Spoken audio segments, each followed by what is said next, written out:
pemirsa, selamat pagi. Ya, apa kabar pemirsa? Kita kembali berjumpa dalam program TVR 09 bersama saya Dadi Ramadan dan juga rekan saya. Saya Rida Reski. Dalam 90 menit ke depan pemirsa, maksud kami 30 menit ke depan kami akan sajikan kepada Anda sejumlah berita nasional, khususnya dari sudut pandang DPR RI sebagai referensi Anda dalam memahami dinamika politik, hukum, ekonomi, sosial, dan juga budaya di Indonesia. Betul sekali. Pemirsa, inilah TVR Parlemen TVR 09 selengkapnya.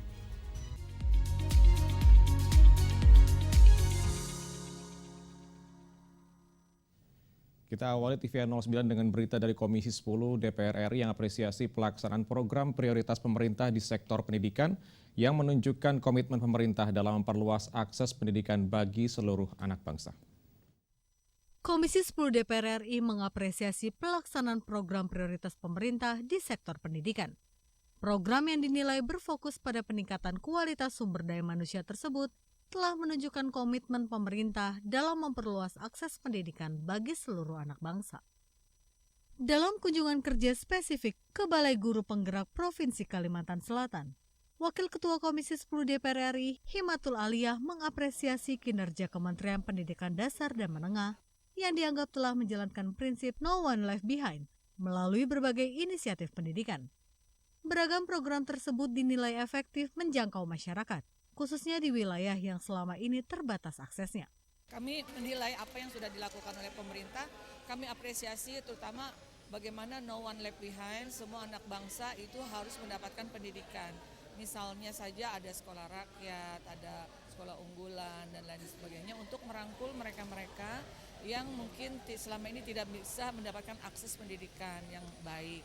Oleh karena itu kita apresiasi program-program yang sedang berjalan. Himatul juga mengapresiasi peningkatan sarana dan prasarana pendidikan, termasuk program revitalisasi sekolah yang hadir untuk memperbaiki infrastruktur belajar di berbagai daerah.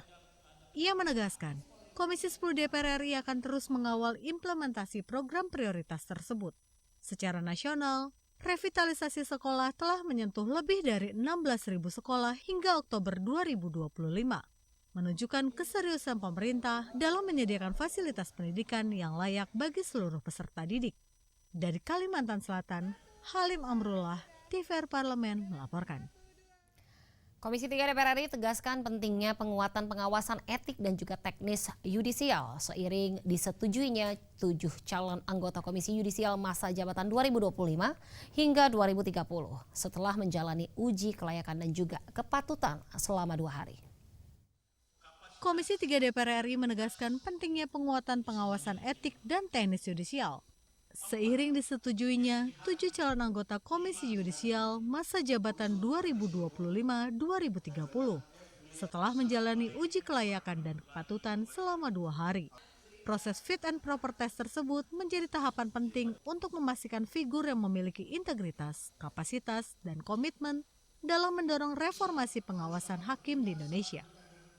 Anggota Komisi 3 DPR RI, Rikwanto, menyampaikan bahwa seluruh calon menunjukkan kemampuan intelektual dan profesionalisme yang kuat, termasuk pemahaman mendalam mengenai tantangan pengawasan hakim. Para kandidat dinilai tampil meyakinkan ketika memaparkan visi misi dan menjawab pertanyaan dalam sesi uji kelayakan. Dan jawabannya itu menjanjikan untuk kaya lebih baik lagi.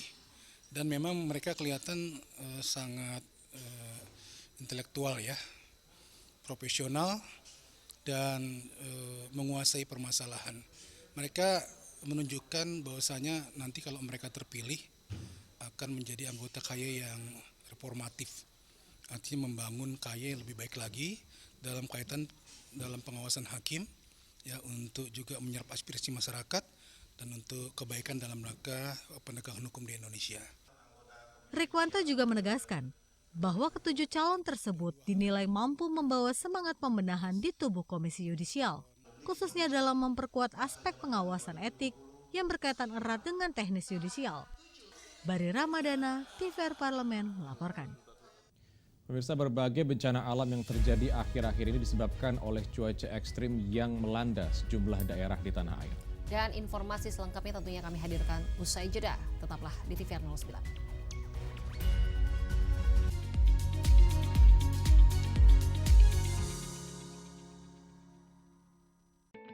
Selamat datang di Biro Pemberitaan Parlemen. Anda memasuki kawasan zona integritas menuju wilayah bebas dari korupsi atau WBK dan wilayah birokrasi bersih dan melayani atau WBBM. Biro Pemberitaan Parlemen berkomitmen penuh untuk mewujudkan wilayah bebas korupsi dan wilayah birokrasi bersih dan melayani.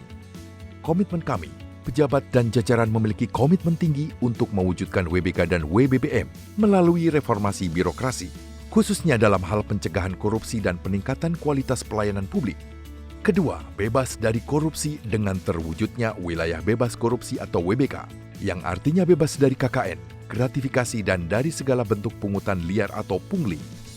Terakhir, pelayanan prima dengan terwujudnya wilayah birokrasi bersih melayani, yaitu dengan meningkatnya kualitas pelayanan publik dan tercapainya kepuasan masyarakat terhadap pelayanan.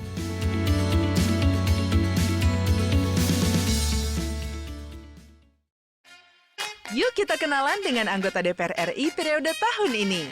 Dari depan kursi. Di balik kursi. Gini, di balik kursi. Aku ingin menjadi sesuatu yang mungkin bisa kau rindu. Acap kahiji, rukun sakabena. Itulah pokok nama. Semakin penasaran kan bagaimana kiprah karir politiknya? Hanya di TVR Parlemen.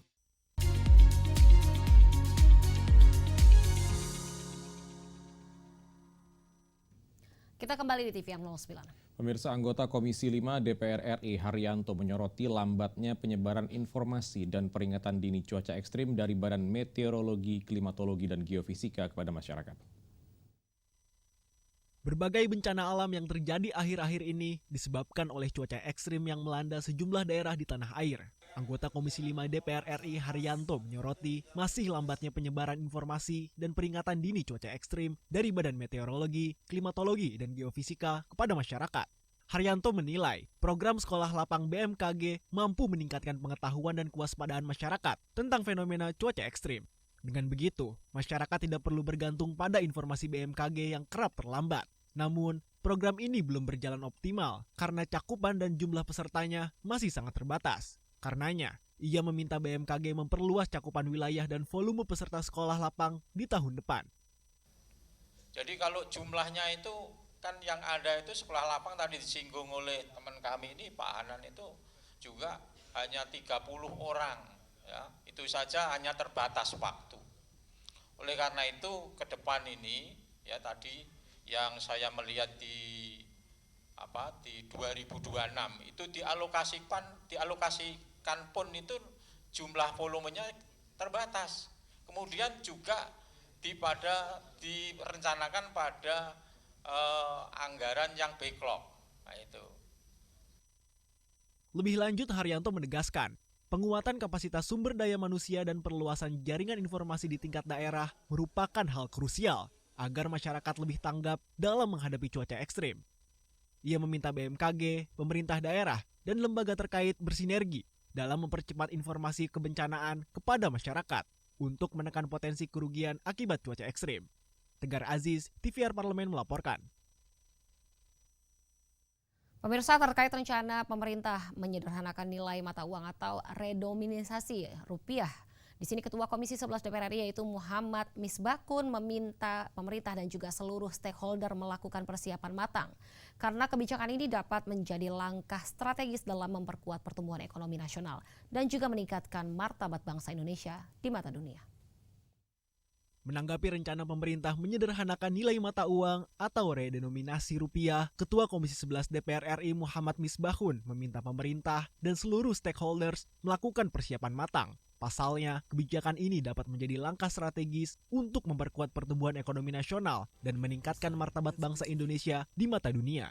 Misbakun menilai, sebagai mata uang Indonesia, rupiah memiliki nilai kedaulatan, nilai ekonomi, dan posisi yang strategis. Karenanya, ia mendorong berbagai stakeholders industri keuangan seperti Bank Indonesia, Otoritas Jasa Keuangan, serta lembaga penjamin simpanan untuk terlibat penuh dalam proses persiapan dan penyusunan undang-undang tentang redenominasi. Meskipun penyederhanaan nilai rupiah ini baru ditargetkan pada tahun 2027 mendatang, ia juga menilai saat ini merupakan waktu yang ideal untuk melakukan redenominasi karena secara makroekonomi, Indonesia menunjukkan stabilitas pertumbuhan ekonomi sekitar 7%. dan inflasi yang selalu berada di bawah 2%.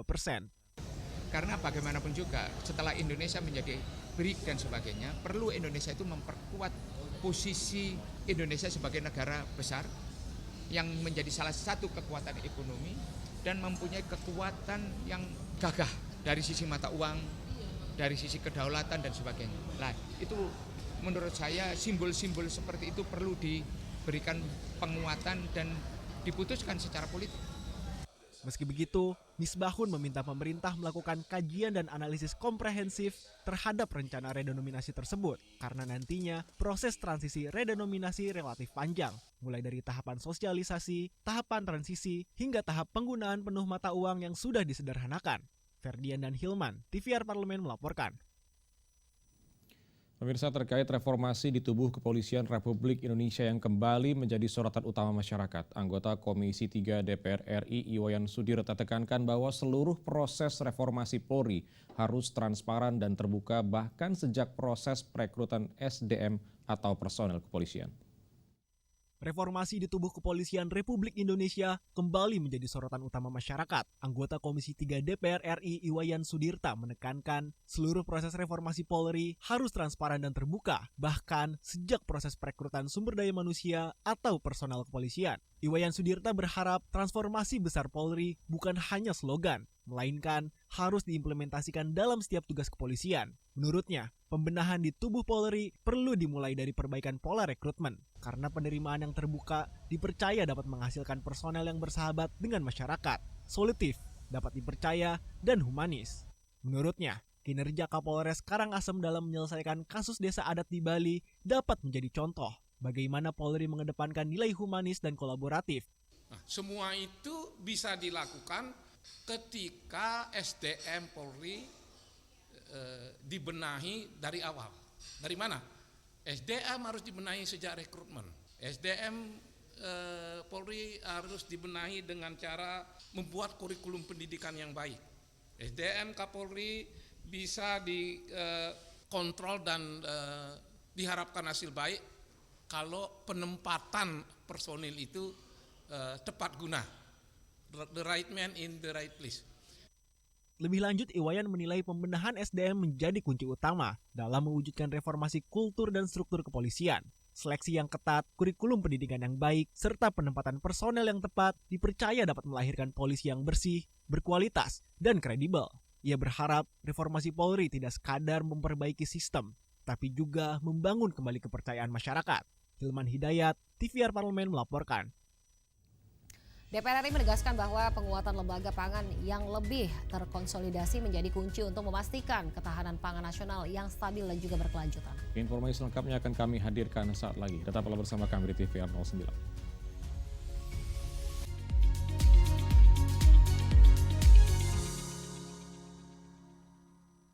Saya buka bengkel itu bukan saya pengen bisnis gede, jadi bisnismen, dan saya butuh makan aja. Terketuk hati saya karena saya datang dari keluarga yang nggak mampu tadi. Ya, walaupun saya sudah di PDI Perjuangan, saya ini selalu mengidolakan Bu Mega.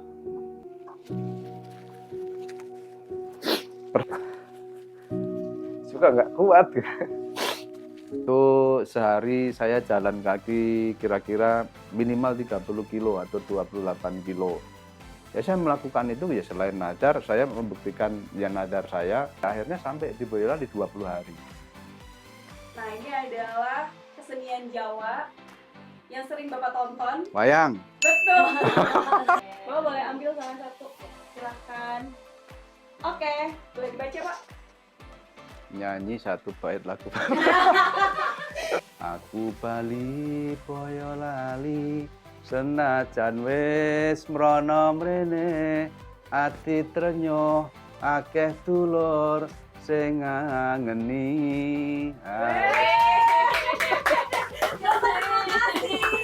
Hanya di TVR Parlemen. Hai, sekarang kamu bisa menyaksikan program-program TVR Parlemen di First Media, channel 18 ya.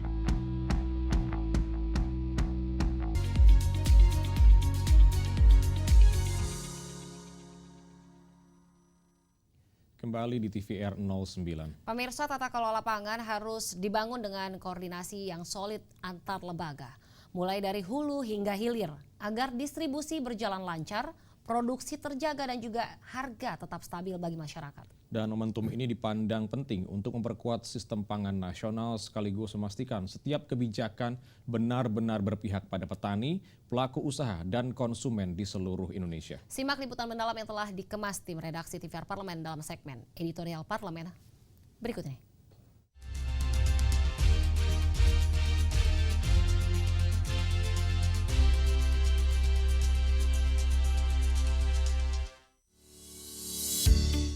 Dalam perubahan kedua Prolegnas 2025, Badan Legislatif DPR RI memasukkan RUU Pangan yang diusulkan Komisi 4 DPR RI.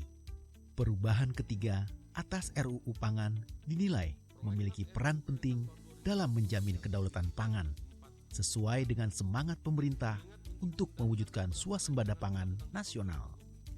Penyusunan RUU Pangan sudah berjalan di Komisi 4 DPR RI dengan melakukan jaring pendapat melalui rapat dengar pendapat umum maupun forum group discussion dengan berbagai kalangan.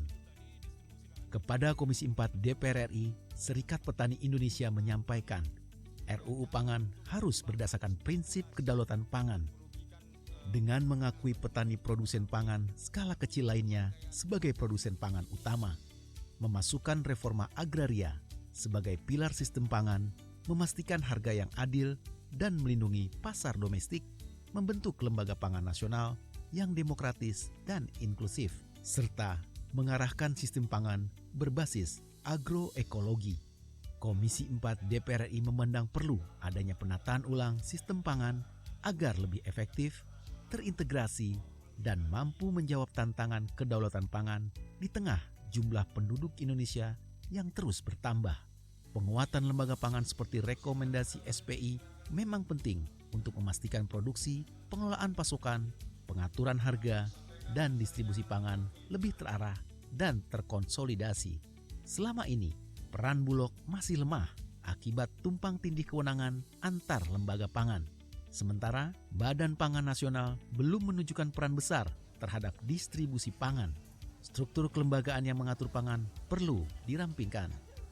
Maka dibentuklah Badan Pangan seperti sekarang ini, di mana posisi Bulog menjadi lemah dan kemudian mata rantai distribusi, mata rantai pasok itu menjadi panjang, sehingga proses-proses terhadap masa pengadaan pangan masyarakat ini menjadi sangat terganggu karena adanya proses-proses administrasi yang panjang dan terlalu banyak organisasi atau kelembagaan yang mengatur, ada Menko Pangan, ada Badan Pangan, ada Kementerian Pertanian. Nah, ini yang akan kita perkuat lagi dalam undang-undang ini. Pentingnya memperjelas peran lembaga yang mengurus pangan dan memegang posisi strategis dalam menjaga ketersediaan harga dan distribusi pangan di seluruh daerah. RUU Pangan harus mampu menjawab tantangan di lapangan, termasuk kebutuhan masyarakat yang tidak bisa menunggu ketika terjadi gejolak pangan. Dengan memperkuat regulasi dan kelembagaan sektor pangan, diharapkan sistem pangan nasional lebih stabil dan berjalan lebih responsif. Stabilitas pasokan dan harga, serta kelancaran distribusi merupakan bagian dari ketahanan pangan nasional, selain persoalan pupuk, lahan, maupun peningkatan hasil panen. Begitu juga penguatan pangan atau komoditas khas daerah seperti jagung, sagu, maupun sumber pangan alternatif lain yang selama ini dikonsumsi masyarakat. Melalui RUU Pangan diharapkan menghadirkan norma yang lebih tegas, sekaligus menjadi formula efektif dalam memperkuat ketahanan pangan nasional secara lebih terarah dan berkelanjutan. Bagaimana peran badan-badan ini, karena itu yang akan ditampung dalam undang-undang ini supaya kedepannya lebih baik dan masalah-masalah yang selama ini dihadapi seperti misalnya ada kelangkaan, harga yang terus naik, kemudian juga mutu beras itu yang juga kan harus diperhatikan, dan itu harus ada satu lembaga yang punya otoritas penuh untuk itu. Jadi bukan atas dasar penugasan, atas dasar perintah baru dilakukan. Kalau memang ini masih produktif, ya kenapa kemudian nanti tidak kemudian kita lindungi bahwa NTP adalah penghasil koko ranca atau kita buatkan menjadi satu pilot project agar ini menjadi penyumbang untuk produk ketahanan pangan kita. Bicara tentang swasembada pangan nggak mungkin kecuali perlindungan tentang lahan pertanian, dan kita sedang mencari masukan kendala-kendala terkait dengan pelaksanaan perlindungan ini apa.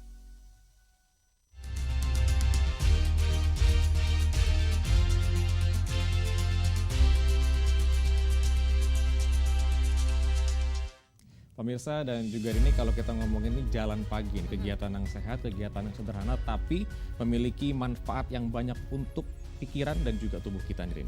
Betul sekali Dadi, dan tentunya jalan pagi tadi bukan hanya, kalau sekarang kan orang kan banyak tuh jogging, bukan hanya pagi, sore juga orang kadang-kadang kan ada yang memang melakukan olahraga ini seminggu 2 kali atau seminggu 3 kali ya Dadi ya.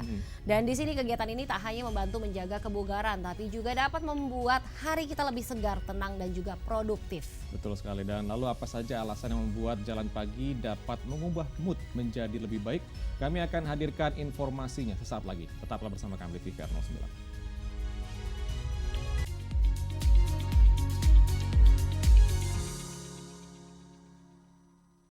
Kenapa waktu itu memilih Cina bukan Jepang, Pak? Yaitu, adakah penumpang kepentingan untuk pribadi-pribadi? Bisa kita sebut bahwa kesimpulan untuk menjalankan proyek Kereta Cepat Jakarta-Bandung ini adalah keputusan politik dan strategis saja? Kurang lebih begitu. Menyimpan hutang triliunan rupiah. Banyak yang menganggap proyek Kereta Cepat Jakarta-Bandung adalah bom waktu bagi Indonesia. Ini dipertanyakan secara finansial. Kenapa waktu itu tetap dijalankan? Banyak yang tidak sepakat, bahkan menterinya sendiri Pak Jonan juga tidak sepakat. Berarti dari awal hitung-hitungannya memang sudah pasti semua ini akan dibiayai oleh hutang, Pak? Sudah jelas itu B2B itu hutang. Hitungan aja yang nggak jelas. Kenapa dia mau? Kan kalau PT KAI ambruk selesailah sudah. Ada nggak kemungkinan Indonesia tidak mampu bayar utang ini ke Cina? Hanya di TVR Parlemen.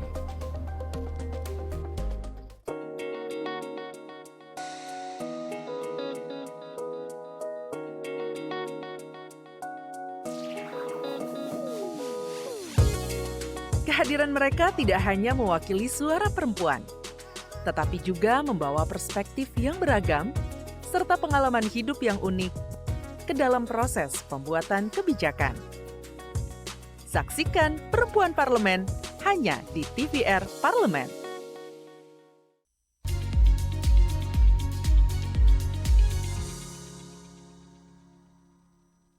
Terima kasih Anda masih bersama kami di TVR 09. Tadi kita berbicara terkait dengan olahraga pagi. Biasanya Dadi katanya kalau misalnya setelah olahraga langsung sarapan, hajar sarapan ya Dat ya, 2 porsi. Betul, langsung 2 porsi. Ini yang memang biasanya menjadi motivasi juga buat para pemirsa dan juga kita-kita nih. Jalan pagi ini selain membantu mengaktifkan tubuh, meningkatkan mood, serta memperlancar peredaran darah yang berdampak pada energi dan fokus panjang hari. Namun jangan berlebihan sarapannya. Iya itu tadi, karena kan udah diimbangi dengan olahraga. Jadi nggak masalah kalau misalnya sarapannya banyak ya Dat ya. Betul sekali. Tak hanya itu pemirsa, kegiatan ini juga dapat membantu mengurangi stres, membangun kebiasaan sehat dan juga memperbaiki pola tidur. Dan langsung saja tanpa berlama-lama lagi mari kita saksikan 5 alasan kenapa jalan pagi bisa ubah harimu dalam segmen Intips, informasi dan tips.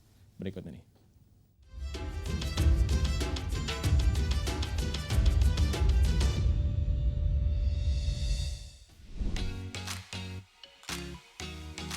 Buat kamu yang sering bilang, aku mau sehat tapi nggak ada waktu buat olahraga, coba deh mulai dari langkah paling sederhana, jalan pagi.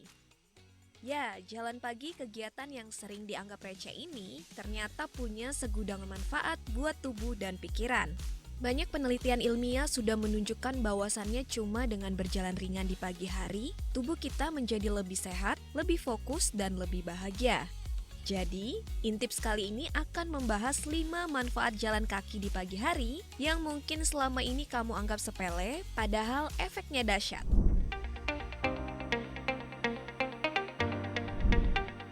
Setelah tidur berjam-jam, tubuh kita masih dalam mode istirahat. Otot belum aktif, jantung dan paru masih kerja santai. Makanya ketika kamu langsung bangun terus kerja atau ngerjain aktivitas berat, badan sering terasa berat atau ngantuk lagi. Nah, jalan pagi itu ibarat tombol start buat mesin tubuh. Setiap langkah merangsang jantung buat pompa darah lebih cepat, ngirim oksigen segar ke seluruh tubuh. Hasilnya, kamu bakal merasa lebih segar, rileks, dan siap menghadapi hari. Jadi, buat kamu yang suka ngerasa lemas pagi-pagi, mungkin bukan kurang tidur, tapi kurang gerak.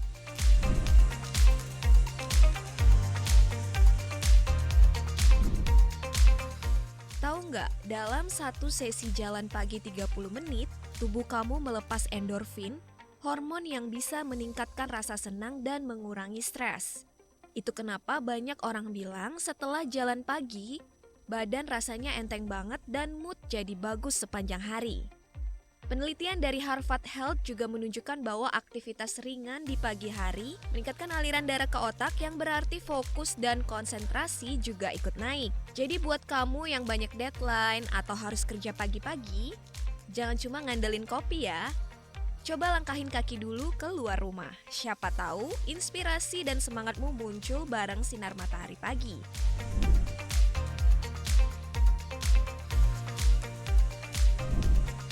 Banyak orang mikir untuk punya jantung sehat itu harus olahraga berat. Padahal, menurut penelitian di British Journal of Sports Medicine, jalan 30 menit setiap hari saja sudah cukup untuk menurunkan resiko penyakit jantung sampai 19%. Karena jalan pagi meningkatkan sirkulasi, menjaga kolesterol, dan melatih kapasitas paru-paru. Gak heran kalau banyak dokter menyarankan aktivitas ini untuk segala usia, dari anak muda sampai lansia. Yang paling keren, metabolisme tubuh kamu juga jadi lebih aktif. Kalori kebakar, gula darah lebih terkontrol, dan tubuh akan terasa lebih fit sepanjang hari. Makanya, jalan pagi itu bukan cuma soal langkah, tapi soal menjaga irama hidup biar tetap sehat.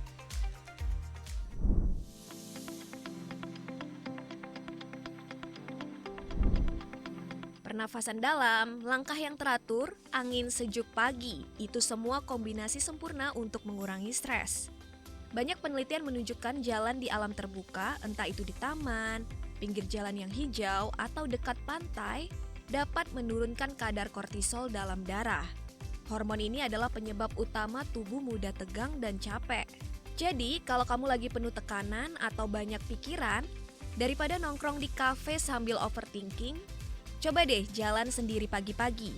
Rasakan suara burung, sinar matahari, dan angin yang menyentuh kulit. Percaya deh, setelah itu kamu bakal merasa lebih tenang dan lega.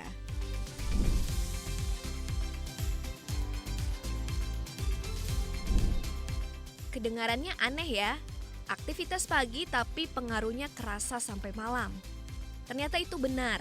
Paparan cahaya matahari pagi mengatur ulang jam biologis tubuh atau yang disebut dengan ritme sirkadian. Menurut Sleep Health Journal, orang yang terbiasa jalan pagi cenderung punya pola tidur lebih teratur dan lebih dalam. Karena di siang hari tubuh merekam energi dan cahaya dari aktivitas pagi, sehingga mengetahui kapan saatnya mati lampu secara alami di malam hari. Hasilnya, tidur lebih nyenyak, bangun lebih segar, dan tentu hidup lebih sehat. Jadi, kalau sehat itu bisa dimulai dari satu langkah kecil, kenapa nggak coba mulai hari ini?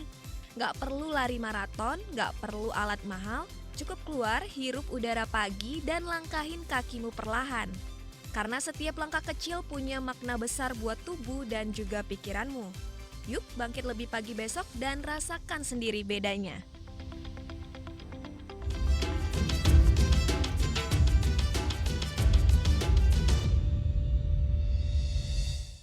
Dan pemirsa, di penghujung acara kami hadirkan agenda DPR RI pada Senin 24 November 2025. Pada pukul 10 waktu Indonesia Barat akan ada rapat kerja Komisi 3 DPR RI dengan Menteri Hukum dengan bahasan terkait rancangan undang-undang penyesuaian pidana. Dan kemudian pada pukul 2 siang nanti akan ada rapat dengar pendapat Komisi 7 yang akan membahas peranan lembaga penyiaran publik dalam memajukan ekonomi nasional. Dan tentunya sejumlah agenda serta kegiatan DPR RI lainnya dapat Anda akses di website kami tvrparlemen.dpr.go.id atau melalui kanal YouTube kami TVR Parlemen. Dan pemirsa TVR Parlemen, demikian TVR 09 edisi pagi ini. Segenap kru TVR Parlemen yang bertugas mengucapkan terima kasih telah menyaksikan TVR 09 pagi ini. Saya Dadi Ramadan dan juga rekan saya. Saya Rin Reski, sampai jumpa di TVR 09 selanjutnya. TVR Parlemen, referensi Indonesia.